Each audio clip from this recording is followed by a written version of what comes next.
in Alberta, the music community is off the charts. And I think that part of it has been the support. You're really nurturing this talent to grow up and become representatives of the province.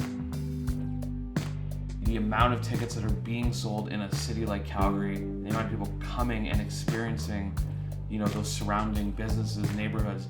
There are venues that have a very strong in-house audience base, and don't always get that. I feel like every time we come to Alberta, we know we're going to play for an appreciative audience. Even though they'll slam it again, oh Isabel, I know you mean well. We've had great media support too, and I have to say CKUA has been a huge part of the cultural scene and has exposed, Canadian artists and especially Alberta artists and regional artists. So much great feedback from people all over the world and across Canada saying, well, we wish we had a CKUA.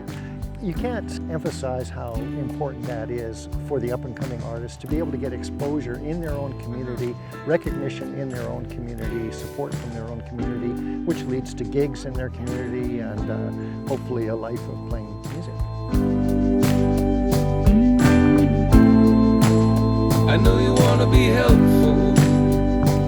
We have a little hub that is based around the studio. We make a lot of records, mostly with artists from other places. Robert Connolly Farr, we just did a record with him. He's from Mississippi, living in Vancouver.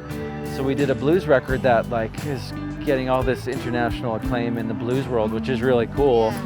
Because it sounds like it was cut in, in the South, and people are like, where is this record made? And it's like, oh, Lethbridge, Alberta. Yeah. Bricks and mortar all crumbling, breaking the palm of your hands. Well, we're standing here in Studio Bell, the home of the National Music Centre. And look, it's not about the building, it's not about the stuff, it's about what it says about the value, criticality, permanence of music, of art, of the industry here in the city.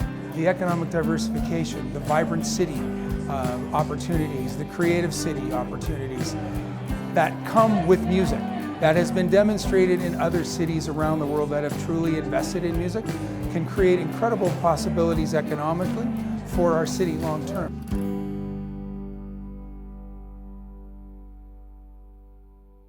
Edmonton, for example, is an extremely diverse community. And I know that only just by walking down the street here, and those communities are not all having a voice at the table. Diversity of thinking helps us get out of our own limitations and see beyond the things that we have done before so we can see what we might do next, and I think that's really exciting. So I watched CarryFest develop and peter out. At its height, CarryFest, Caribbean Festival, used to be 1 week.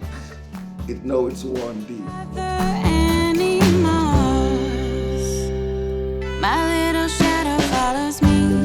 I think it's just overall the business infrastructure side of things, the agents and the managers. So bringing more of that mainstream rock, indie pop over here, instead of having everyone leave and go to Montreal or Toronto, or LA, which is close. We'll develop the artists, and then I feel like the industry gets left behind.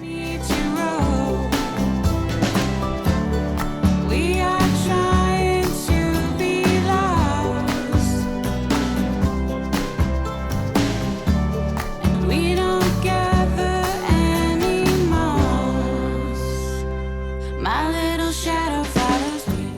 COVID set in and everything sort of just shut down. Everything went on pause. And is it a permanent pause, or is it a stop, or is it a pause? That's a big question. I think a lot of presenters will say the same thing, but because we're there to provide a safe environment for the customer to come in, now that that's not there, it's very hard for us to reopen.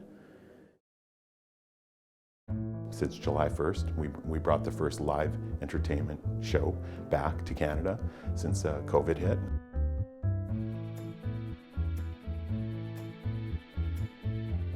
We've grossed probably close to $350,000 in ticket revenue, created hundreds of jobs for artists and musicians and the hotel and hospitality staff. And most importantly, we brought live music back when people said we couldn't do it.